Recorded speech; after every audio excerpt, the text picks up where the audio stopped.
नमस्कार दोस्तों, कैसे हैं आप लोग। जहाँ पे हम लोगों ने पिछले इंडिया फिजिकल एनवायरनमेंट की 11वीं क्लास की किताब छोड़ी थी, वहीं से शुरू कर रहे हैं। सबसे पहले बात करेंगे द हिमाचल एंड उत्तराखंड हिमालयास की। मैंने आपको इनके बारे में पहले ही बताया था। ये अप्रॉक्सीमेटली किसके बीच में पढ़ते हैं, तो ये पढ़ते हैं Ravi in the west and Kali a tributary of Ghaggar in the east. तो अच्छा, एक और दो पॉइंट्स और बता देता हूँ, फिर मैप में आपको समझाता हूँ। It is drained by two major river systems of India, the Indus and the Ganga. Tributaries of Indus Ravi बी सतलज, और गंगा यमुना और घग्गर। अब देखिए क्या बताया जा रहा है। अगर आप यहाँ पे नक्शा देखो, तो नक्शा देखोगे तो ये क्या बोल रहा है कि भैया रावी रिवर इसकी वेस्टर्न बाउंड्री बनाती है। तो अगर इसकी रावी रिवर वेस्टर्न बाउंड्री बनाती है, यहाँ पे आपको रावी नजर आ रही है, ये रही आपकी रावी रिवर। अब रावी रिवर इधर, और ओवरऑल आप कह सकते हो काली रिवर नेपाल बॉर्डर के।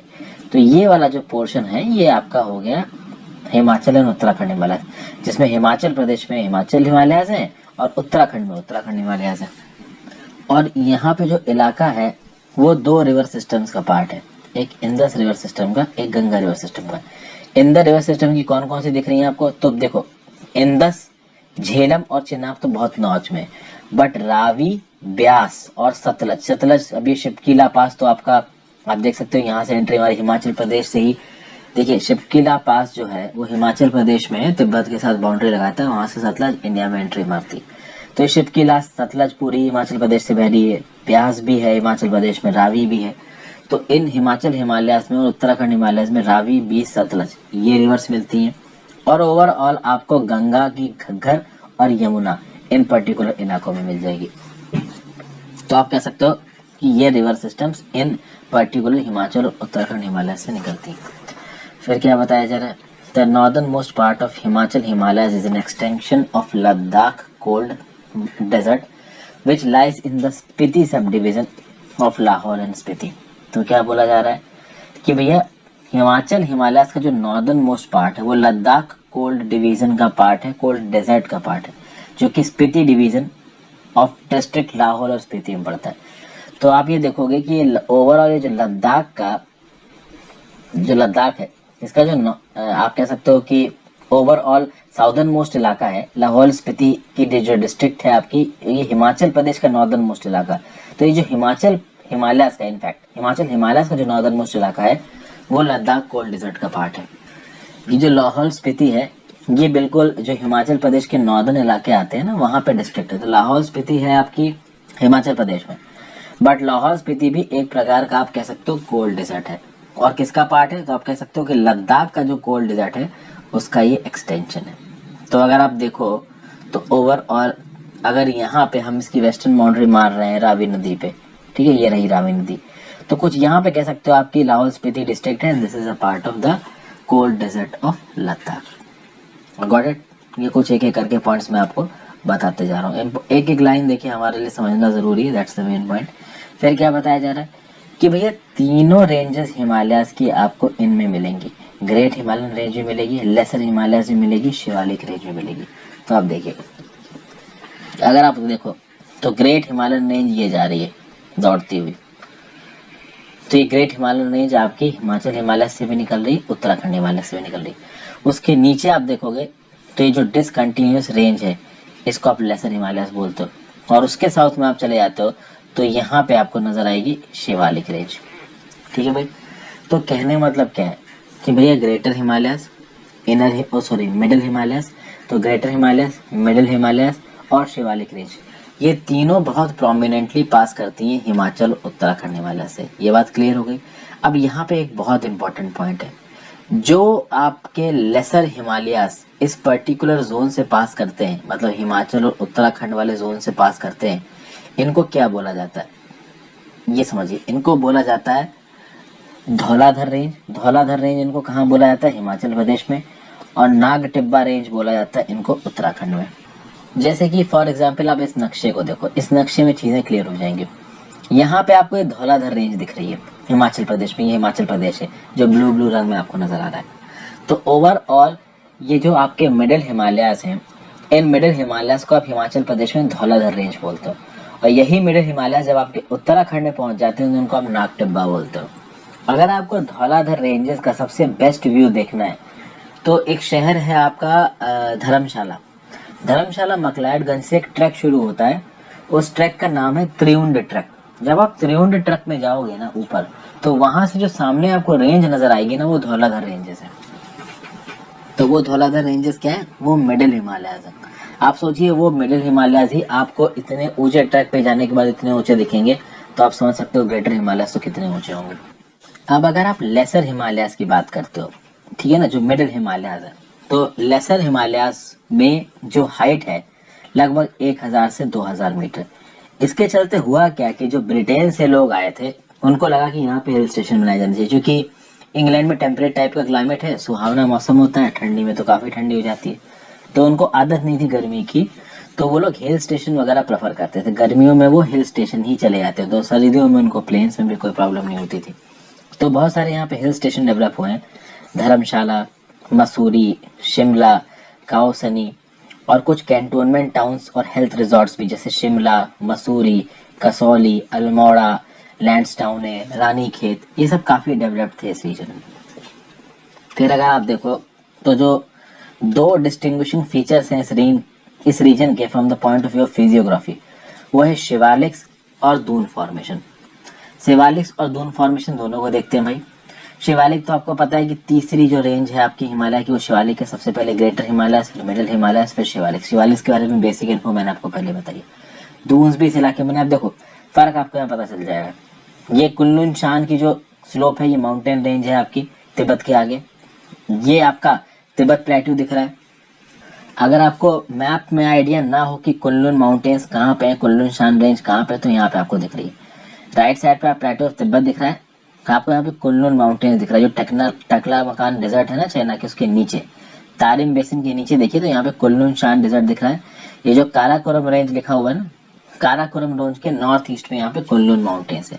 तो तिब्बत प्लेट्यू का आप कह सकते हो कंपेरेटिवली नॉर्थ में आपकी कुल्लू रेंज है। कुल्लू रेंज से नीचे है तो तिब्बत पठार उठा हुआ इलाका है। वैसे मैं बता दूं, ये जो फिगर है ये बेसिकली सी लेवल को दर्शा रहा है कि कौन कितना समुद्र से ऊपर है। एग्जैक्ट यहाँ पे हाइट तो नहीं लिखी हुई है, लेकिन अगर आप गंगा प्लेन्स की बात करो, ठीक है ना, जैसे ये गंगा प्लेन है। अब गंगा प्लेन आपको पता है कि आप कह सकते हो कि 1000 से 2000 मीटर जो डिप्रेशन बनाता है उस पर 1000 से 2000 मीटर। लेकिन ओवरऑल अगर आप बेस के सी लेवल से देखो, तो अगर गंगा प्लेन इतने ऊपर है तो कुल्लू शान इतना ऊपर, तिब्बत पठार है जो कि प्लेट्यू, तो ये भी ऊपर है। फिर कैलाश रेंज, अच्छा कैलाश रेंज भी कंटिन्यूअस नहीं है, ओके, बट अब नेपाल के नॉर्थ में देखोगे, ठीक है, तिब्बत प्लेट्यू के साउथ में देखोगे तो आपको कैलाश रेंज दिख जाएगी। हाँ, हमारे जो आप नॉर्थ वेस्टर्न हिमालय में जब पहुंचोगे तो आपको नजर आएगी भाई लद्दाख रेंज। फिर लद्दाख रेंज आपको दिख रही है। अब यहाँ पे ग्रेट हिमालयस की हाइट देखिए और मिडिल हिमालयस की हाइट देखिए, और शिवालिक तो भाई ग्रेट और मिडिल के हिसाब से कुछ भी नहीं है, समझ गए। शिवालिक को आउटर हिमालयस भी बोलते हैं, याद रखिएगा, ठीक है। तो मिडिल हिमालय यहाँ पे, सॉरी ग्रेटर हिमालय यहाँ पे आपको सबसे ज्यादा ऊंचे नजर आ रहे हैं, मिडिल हिमालय उससे कम है। मिडिल हिमालय से ऊंचे तो यहाँ पे आपको कुल्लू माउंटेन्स नजर आ रहे हैं, ठीक है। तो मिडिल हिमालय बहुत ज्यादा ऊंचे नहीं है, बट उतने ऊंचे हैं कि वहां पे मॉडरेटिंग इफेक्ट होता है टेम्परेचर वाला, इसलिए आपको देखोगे कि जो हिल स्टेशन हमारे हैं वो ये सब आपको मिडिल हिमालय में मिलेंगे। अच्छा, शिवालिक की बात की जाए तो ये जो शिवालिक नाम का जो शब्द है ना, आप कह सकते हो इसकी जो जियोलॉजिकल फॉर्मेशन है, देहरादून के पास एक जगह है शिववाला, वहां पे हुई है। अब ये जो शिववाला नाम की जगह है, ये एक समय पे हेडक्वार्टर हुआ करता था इंपीरियल सर्वे का, ठीक है। बाद में इंपीरियल सर्वे का जो परमानेंट हेडक्वार्टर्स थे वो देहरादून में बने। तो ऐसा बोला जाता है कि शिववाला में इंपीरियल हेडक्वार्टर, इंपीरियल सर्वे मतलब ब्रिटेन के समय पे जो सर्वे वगैरह होती थी, जियोलॉजिकल सर्वे, उसका हेडक्वार्टर्स आपका शिववाला में था। इसलिए जो सबसे आउटर माउंटेन रेंज है, आउटर हिमालय, उनका नाम शिवालिक रख दिया गया। रही बात दून्स की, तो दून कौन कौन से आते हैं यहाँ पे, तो चंडीगढ़ कालका दून, लालागढ़ दून, देहरादून, हरिके दून, कोटा दून। इन दून्स के बारे में आपको बता चुका हूँ, ये भी माउंटेन वैलीज में ही बनते हैं। बहुत ज्यादा आप कह सकते हो खड्डे नहीं होते उसमें, बहुत ज्यादा ऐसा नहीं स्टीप नहीं होते हैं। देहरादून सबसे बड़ा दून है, इसके अप्रोक्सीमेट 35 से 45 किलोमीटर, वेट 22 से 25 किलोमीटर। फिर अगर आप देखो तो जो ग्रेट हिमालयन रेंज है, अच्छा देहरादून की मैं आपको खास बताता हूँ। अगर आप देहरादून में रहे हो, ठीक है ना, देहरादून से अगर मान लो आप दिल्ली के लिए बस पकड़ो, मैंने पकड़ी इसलिए मैं आपको बता रहा हूँ। अब देहरादून दून किस हिसाब से बना मैं आपको ये समझाने की कोशिश कर रहा हूँ। अगर आप देहरादून की बात करो तो जो भी देहरादून में रहता है वो लोग 1 घंटे की कार ड्राइव लेके मसूरी वगैरह घूमने चले जाते हैं। मैं 1 डेढ़ साल रहा हूँ, तो कभी कभी मेरे फादर का ट्रिप लगा करता था। मेरे फादर पीएनबी में थे, तो मैं भी गाड़ी में बैठ के आपको मसूरी चला जाता था। ठीक है भाई, देहरादून से मसूरी 1 घंटे का रास्ता, 1 डेढ़ घंटे का। अब अगर आप देहरादून से बस पकड़ के दिल्ली आते हो तो आप देखोगे कि कुछ समय के बाद पहाड़ी इलाका शुरू हो जाता है और नीचे की ढलान शुरू हो जाती है। तो इसका क्या मतलब है, जब आप देहरादून से ऊपर जा रहे हो तो मसूरी आ रहा है, माउंटेन है वो अपना अलग। और जब आप देहरादून से नीचे की तरफ दिल्ली की तरफ जा रहे हो तो भी रास्ते में माउंटेन आ रहा है। तो इसका क्या मतलब है, इसका मतलब ये है कि ये जो देहरादून है ये 2 माउंटेन के बीच में है। तो 2 माउंटेन के बीच में एक बड़ी समतल जमीन अगर बन जाती है, एक ब्रॉड वैली अगर बन जाती है, उसको दून बोलते हैं। बस सिंपल भाषा में समझ लीजिए। ठीक है, नेक्स्ट बात करते हैं। अब जो ये ग्रेट हिमालयन रेंज है, यहाँ पे भोतिया नाम की एक कम्युनिटी रहती है। ठीक है भाई, ये जो भोतियाज हैं ये नोमैडिक ग्रुप है, एक जगह से दूसरी जगह घूमते रहते हैं अपनी भेड़ बकरियां लेके। ये भाई गर्मियों में बुग्याल चले जाते हैं। बुग्याल मतलब जो हायर रीचेस होती हैं, जो हायर माउंटेन रेंजेस होती हैं, वहां पे क्या होता है, ये गर्मियों में हल्की फुल्की घास वगैरह उगाती है, जो टेम्परेचर होता है वो रहने लायक हो जाता है। तो अपनी भेड़ बकरी लेके जो बुग्याल हैं ये सीधे सीधे समर ग्रासलैंड्स में चले जाते हैं ऊंचाइयों पे, और विंटर्स के समय पे ये वापस वैली में वापस आ जाते हैं, मतलब माउंटेन रेंज से नीचे उतर आते हैं अपनी भेड़ बकरियां लेके। ये इनका कंस्टेंट मूवमेंट है, ये इन्हीं का काम ही इनका यही है। फिर इसी रीजन में आपको, ग्रेट हिमालयन रीजन में आपको क्या मिलेगा, मतलब ये अभी बात हो रही है आपकी हिमाचल उत्तराखंड हिमालयस में, तो हिमाचल उत्तराखंड हिमालयस में आपको क्या मिलेगा, वैली ऑफ फ्लावर्स मिलेगा। ठीक है भाई, वैली ऑफ फ्लावर्स मिलेगा यहाँ पे। फिर हायर रीचेस में जाएंगे तो गंगोत्री, यमुनेत्री, केदारनाथ, बद्रीनाथ, हेमकुंड साहिब, ये भी यहीं पे सिचुएटेड है। तो अगर देहरादून में रहते हो तो देहरादून से ट्रिप्स चलते हैं आपके गंगोत्री के लिए, यमुनोत्री के लिए, केदारनाथ के लिए, तो ये भी आपका उत्तराखंड और हिमाचल हिमालय में ही आते हैं। फिर इस रीजन में पाया जाता है the 5 famous Prayag river confluences. इन रिवर कॉन्फ्लुएंसेस के बारे में चैप्टर 3 में भी बात की जाएगी। फिर नेक्स्ट बात करते हैं दार्जिलिंग और सिक्किम हिमालय की। अगर आप दार्जिलिंग और सिक्किम हिमालय की देखिए, नेपाल हिमालय हमने पूरे छोड़ दिए, क्योंकि फिजियोग्राफी ऑफ इंडिया की बात हो रही है, तो फिजियोग्राफी ऑफ इंडिया में नेपाल तो देखिए आता नहीं है, तो जो इंडिया में आएगा उसकी बात हो रही है। तो अब बात करेंगे दार्जिलिंग और नेपाल, सॉरी, सिक्किम हिमालय की। तो आप देखोगे कि इनके वेस्ट में आते हैं नेपाल हिमालय और इनके ईस्ट में आते हैं भूटान हिमालय। मैं थोड़ा बेसिक इन्फो पढ़ देता हूँ फिर समझाता हूँ।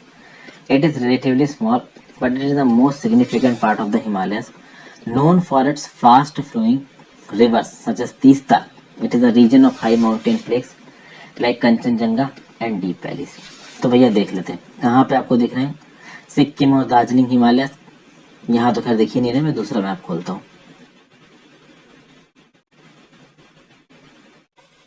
इधर देखिए, यहाँ पे आपका मैप खत्म, नेपाल खत्म हो गया। इधर इधर आपका भूटान है, यहाँ पे आपका डोकाला वो है, क्या नाम से, डोकाला जो स्टैंड ऑफ वाला पॉइंट था इंडिया चाइना को, यहाँ जलेपला पास है। अब ये जो पूरा का पूरा आपको ये इलाका दिख रहा है, ये रहा सिक्किम। ठीक है, और इसके जस्ट साउथ में है जो वेस्ट बंगाल जोड़ रहा है, वहां है आपके दार्जिलिंग हिमालय। तो दोस्त समझ गए, ऊपर आपके सिक्किम हो गए तो सिक्किम हिमालय हो गए, नीचे जस्ट आप जैसे वेस्ट बंगाल में एंट्री मारोगे वहां दार्जिलिंग है तो दार्जिलिंग हिमालय हो गए। जब आप लोग लैंड करते हो बागडोगरा एयरपोर्ट पे, तो बागडोगरा एयरपोर्ट से लोग दार्जिलिंग भी जाते हैं, सिक्किम भी जाते हैं, उधर घूमने जाते हैं, दोनों जगह घूमते हैं। ज्यादा फर्क नहीं, 40-50 किलोमीटर का फर्क है। ठीक है, तो और दार्जिलिंग के बारे में आपको ये भी पता होना चाहिए कि ये लोग वेस्ट बंगाल से पॉलिटिकली अलग होना चाहते हैं। वहाँ पे दार्जिलिंग गोरखा हिल काउंसिल की काफी चलती है। ओवरऑल अमित शाह जी इस चक्कर में काफी न्यूज में रहते हैं। हो सकता है मेरी वीडियो 5-6 साल बाद देख रहे हो तो भी मैं आपको बता दूं कि हिस्टोरिकल सिग्निफिकेंस दार्जिलिंग का बहुत बड़ा है। वहाँ पे दार्जिलिंग गोरखा हिल काउंसिल की चलती है। ओवरऑल वो अपने आप को अलग समझते हैं, गोरखा कम्युनिटी डोमिनेंट है वहाँ पे। तो दार्जिलिंग, और हमने बात की किसकी, सिक्किम की। अब देखिए इसकी थ्योरी बताता हूँ। हाँ, ये जो पर्टिकुलर हिमालयन रेंज है ये एक और चीज के लिए जानी जाती है, ये जानी जाती है तीस्ता नदी के लिए। और तीस्ता नदी आपको इस मैप में बिल्कुल क्लियर नहीं नजर आ रही। अगर आप देखो तो ये दिख रही है आपको तीस्ता नदी, ये भैया सिक्किम से बहती हुई सीधे आती है, ठीक है, नीचे की तरफ। ओके, आगे जा रही जा रही जा रही जा रही जा रही जा रही, फाइनली आपकी बांग्लादेश में चली जाती है। ठीक है, तो तीस्ता नदी में काफी पानी होता है, काफी स्पीड से बहती है जो आपकी तीस्ता रिवर है। तो यही बताया जा रहा है यहाँ पे, known for its fast flowing rivers, Teesta river काफी तेजी से बहती है यहाँ पे, चूंकि पीक से एकदम से निकलती है तो बहुत तगड़ी इसकी स्पीड होती है। कंचनजंगा पीक भी यहीं पे, और बहुत सारी डीप वैलीज है। यहाँ पे जो ट्राइब्स बहती हैं वो लेप्चा ट्राइब्स है।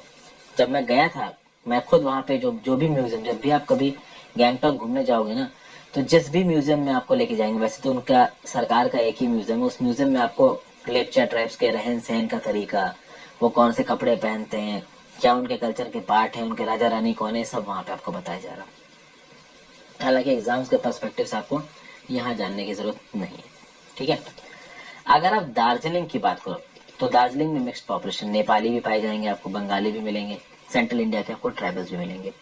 अब सबसे खास बात यह है कि सेंट्रल इंडिया के ट्राइबल्स क्यों मिलेंगे, आगे बताया गया। देखिए क्या लिखा है, the British taking advantage of physical conditions such as moderate slope, thick soil cover with high organic content, well distributed rainfall throughout the year, mild winters, introduced tea plantations in the region।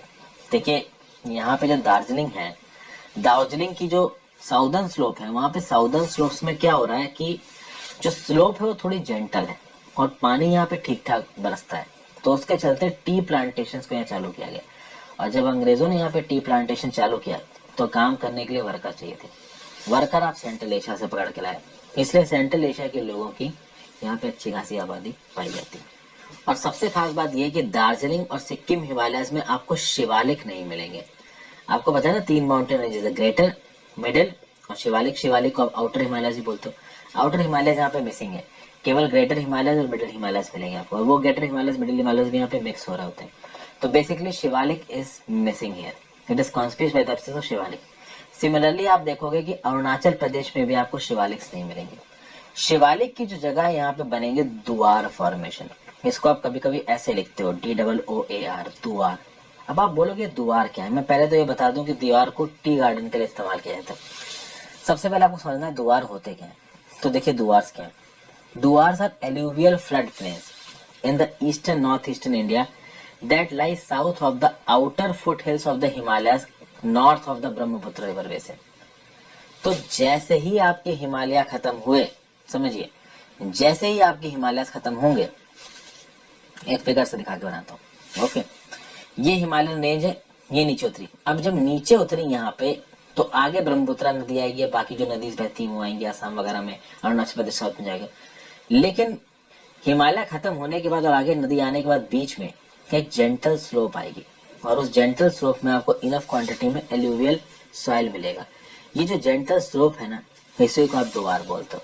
और ये दीवार geographically और geologically they are very much favourable for the cultivation of tea. इसीलिए द्वार formation में बहुत T वगैरह उगाई जाती है। सिक्किम वगैरह घूमने जाओगे तो एक स्पॉट तो आपका टी प्लांटेशन ही होता है। हालांकि हिल स्टेशन में टी प्लांटेशन दिखा दिखा के जो टूरिस्ट को उल्लू बनाते हैं लोगों को।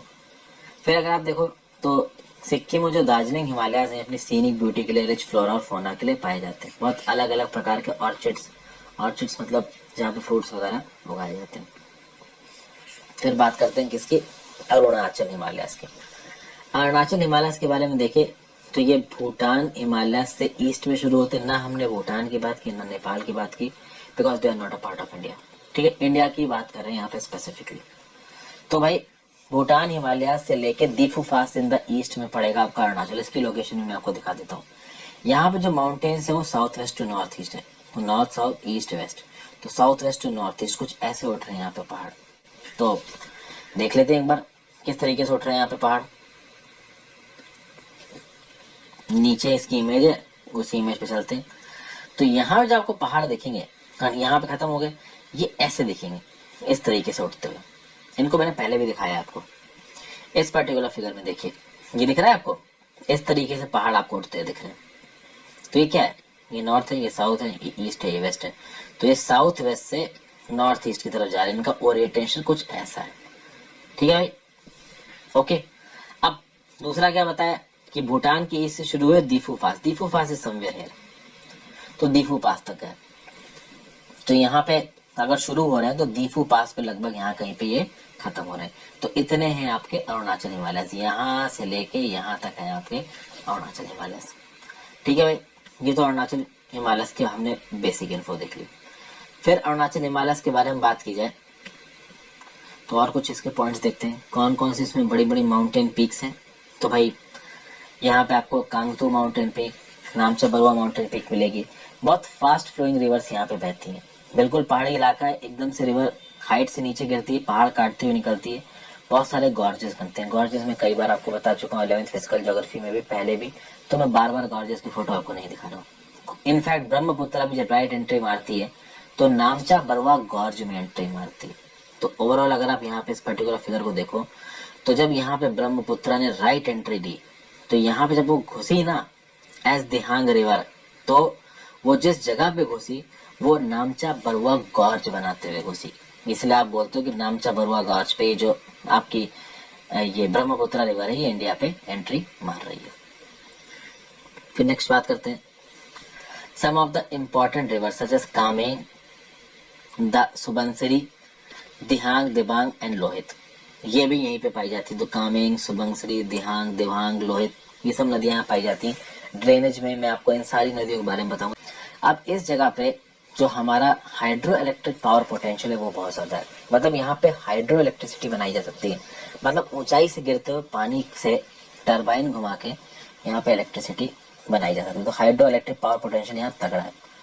फिर खास बात ये कि अरुणाचल हिमालय में बहुत सारी एथनिक ट्राइबल कम्युनिटीज रहती हैं, जैसे कि for example Monpa community, Abor community, Mishmi, Nishi, Nagas, और ये सब जूमिंग करते हैं। जूमिंग मतलब शिफ्टिंग कल्टीवेशन, जिसको आप स्लैश एंड बर्न एग्रीकल्चर भी बोलते हैं। ये इलाका बायोडाइवर्सिटी में बहुत अच्छा है और इस बायोडाइवर्सिटी को यहाँ की इंडिजिनियस कम्युनिटीज ने ही बचा के रखा है। इनकी जो टोपोग्राफी है वो काफी रग्ड है, तो रग्ड टोपोग्राफी के चलते इंटर वैली ट्रांसपोर्टेशन लिंकेज मुश्किल है। अब इसका क्या मतलब है और क्या लिखा है, Hence, most of the interactions are carried on through Duar region along the Arunachal Assam border. ये समझने की कोशिश कीजिए, अरुणाचल हिमालय में ऊंचे ऊंचे पहाड़, अब ऊंचे ऊंचे पहाड़ के जो बीच की वैलियां हैं स्टीप। अभी मान लो एक पहाड़ ऐसे, एक पहाड़ ऐसे, ये एक वैली, ये एक वैली। अब अगर आपको इस वैली से इस वैली में जाना है तो शॉर्टकट जल्दी मिलता नहीं है यहाँ पे। फिर इसके लिए आपको क्या करना पड़ेगा, नीचे दुआर रीजन में आना पड़ेगा। दुआर रीजन कौन सा रीजन, जहाँ पे हिमालय कम खत्म हो गए, एक स्लोप शुरू हो गई, जेंटल स्लोप, जहाँ पे टी वगैरह उगाई जाती है। मैंने दुवार्स के बारे में बताया। तो यहाँ आओ, दुवार्स में ऐसे ट्रेवल करो, फिर इस वैली में जाओ। कुछ इस प्रकार से ट्रेवल होता है इस इलाकों में। Got it. फिर नेक्स्ट बात करते हैं ईस्टर्न हिल्स और माउंटेन्स की। अब अगर ईस्टर्न हिमालयस की बात की जाए तो मैंने आपको पहले बताया था कि जो इनका अलाइनमेंट है वो नॉर्थ टू साउथ है। यहाँ पे देखिए नॉर्थ से साउथ जा रहा है ये Patkai Bum, Naga hills north to south, Mizo hills जिसको आप लुशाई हिल्स भी बोलते हो वो भी नॉर्थ से साउथ। तो आप कह सकते हो कि इनके अलग अलग नाम है, जैसे कि अरुणाचल में पतकई बिम, फिर अगर आप नागालैंड पहुंचोगे तो नागा हिल्स, मणिपुर में मणिपुर हिल्स, और अगर आप मिजोरम में पहुंच जाओगे तो या तो मिजो हिल बोल लो या लुशाई हिल्स बोल लो। छोटे हिल्स हैं, इनके आसपास बहुत सारे न्यूमरस ट्राइबल ग्रुप्स रहते हैं जो कि झुम कल्टीवेशन यानी कि शिफ्टिंग कल्टीवेशन को करते हैं।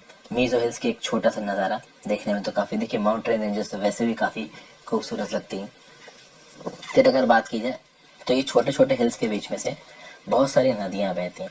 अब नदियों की यहाँ पे आपको थोड़ी बेसिक इन्फॉर्मेशन दी गई, जैसे कि अगर आप देखो तो जो बराक नदी है, it is an important river in Manipur and Mizoram.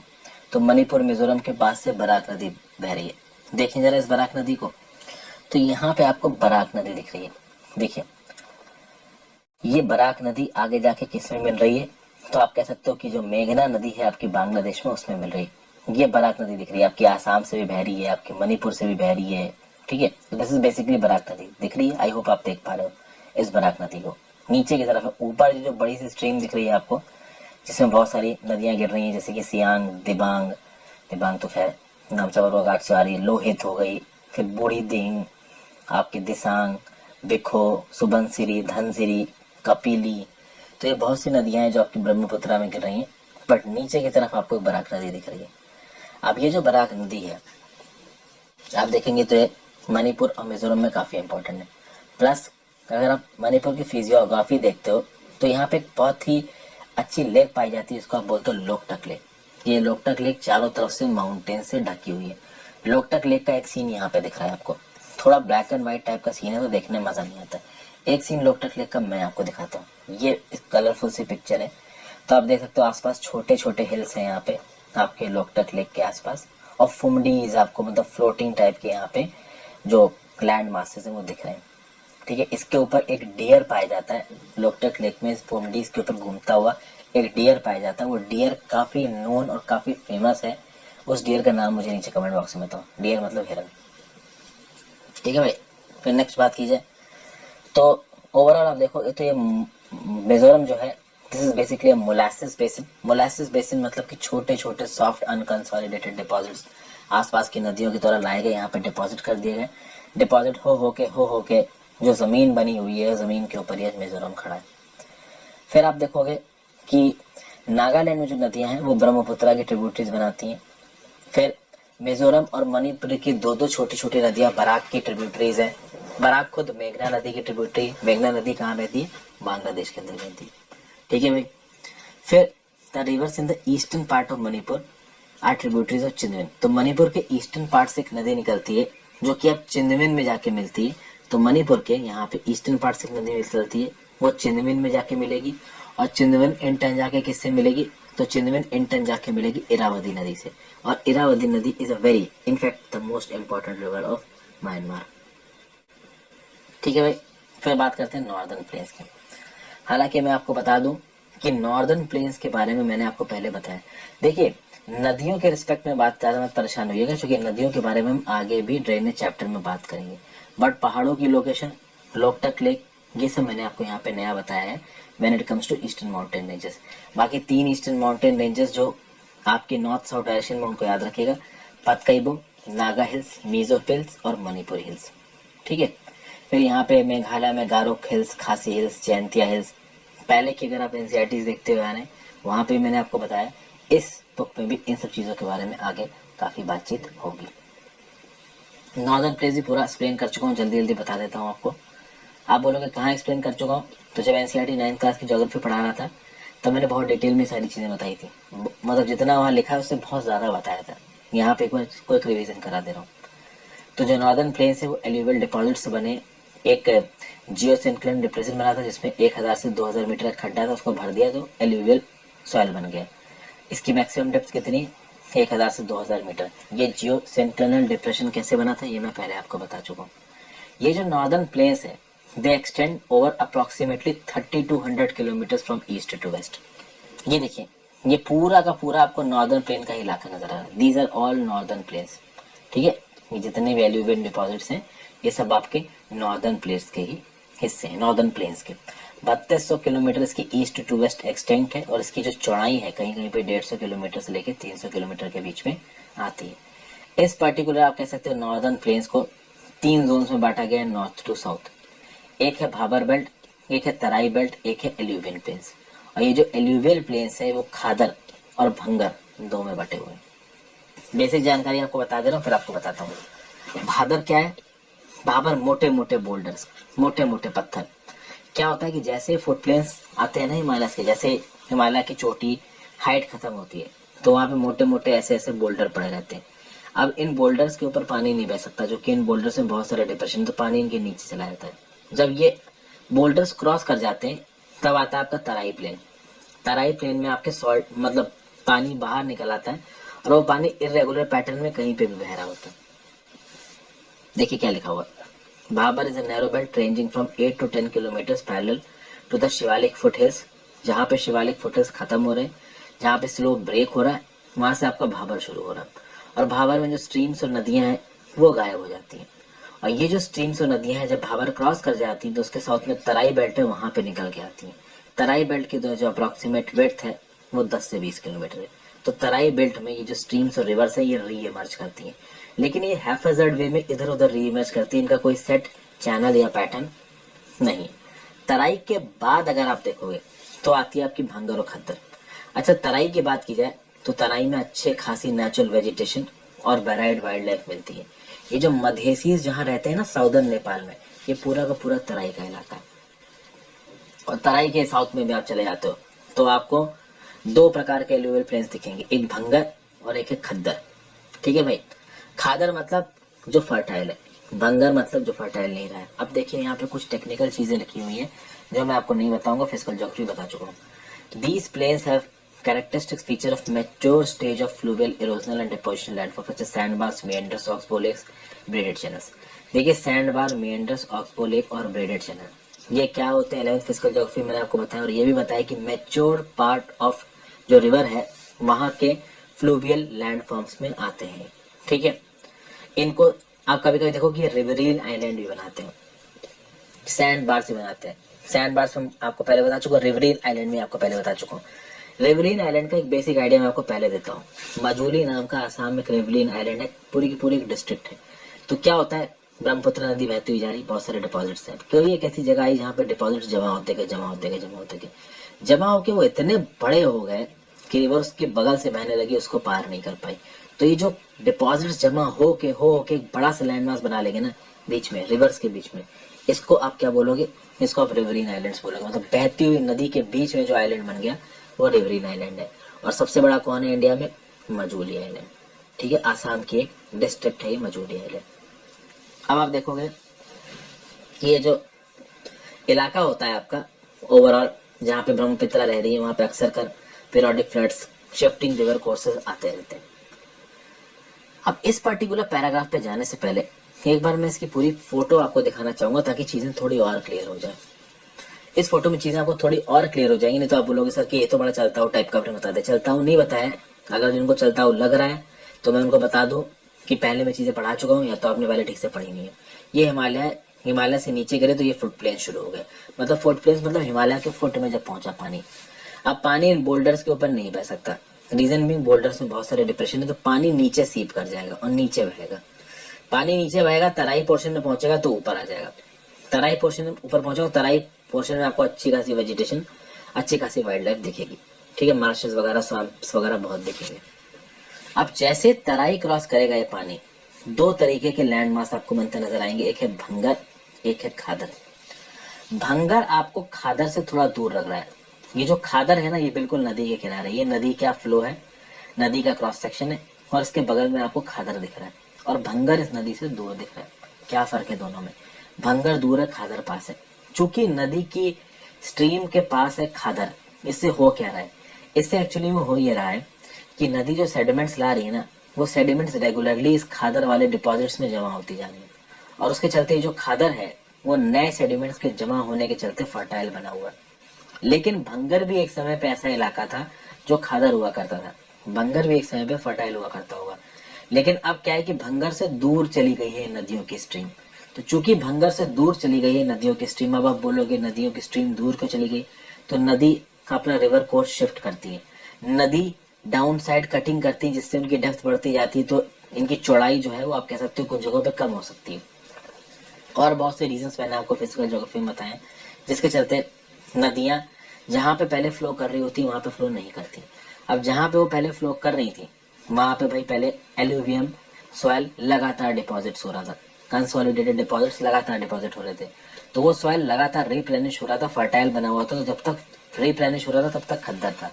एक बार नदी ने वहां पे सेडिमेंट जमा करने छोड़ दिए तब वो भंगर में कन्वर्ट हो गया। मतलब अब वहां पे आपको ज्यादा फर्टाइल जमीन नहीं मिलेगी वेजिटेशन के लिए। Got it. फिर आप देखोगे कि जो माउथ्स होते हैं रिवर के, गंगा हो गई, ब्रह्मपुत्र हो गई, दुनिया का सबसे बड़ा डेल्टा बनाती है। दुनिया का सबसे बड़ा डेल्टा कौन सा है, सुंदरबन डेल्टा। सुंदरबन डेल्टा की आसपास की मीन सी लेवल से हाइट कितनी, 50 से 100 मीटर। इनफैक्ट जब आप सुंदरबन डेल्टा में जाओगे तो छोटे छोटे छोटे छोटे मतलब कंसोलिडेटेड डिपॉजिट्स आपको दिख जाएंगे। मतलब ये जो डेल्टा फॉर्मेशन होता है ना आपका बे ऑफ बंगाल में सुंदरबंस वाला, ये इसमें इतना ज्यादा सेडिमेंट गया हुआ है कि उन सेडिमेंट्स ने कहीं कहीं पे छोटे छोटे आइलैंड टाइप का बना दिए हैं। और उन आइलैंड्स मतलब इतने बड़े आइलैंड्स की लिटरली वहां पे लोग रह सकते हैं, बट फ्लडिंग वगैरह की समस्या वहां अक्सर कर होती रहती है। फिर यहाँ क्या बताया जा रहा है कि भाई states of Haryana and Delhi form a water divide.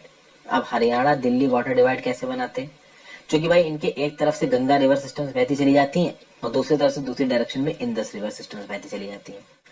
तो हरियाणा और दिल्ली ये जो दो शहर हैं, इनके एक साइड पे वेस्ट में आपको इंदस रिवर बहती दिख रही है और दूसरे साइड पे ईस्ट में आपको गंगा नदी बहती दिख रही है। तो एक प्रकार का वाटर डिवाइड बन गया। मतलब एक नदी ऐसे जा रही है, एक नदी ऐसे जा रही है। जैसे मैंने आपको बताया था ना कि आपका जो हिमालय है वो वाटर डिवाइड है, उस प्रकार से हरियाणा दिल्ली का इलाका भी एक प्रकार से कह सकते हो आपका वाटर डिवाइड है।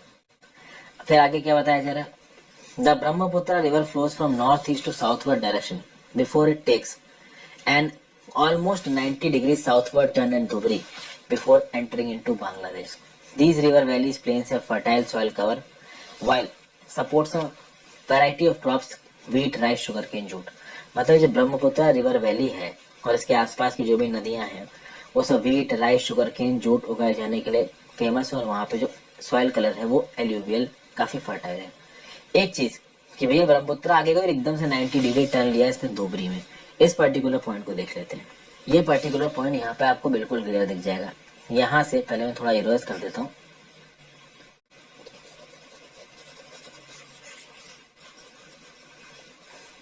थोड़ा पुराने टाइप का सेटअप है मेरा, इसलिए थोड़ा समय लगता है।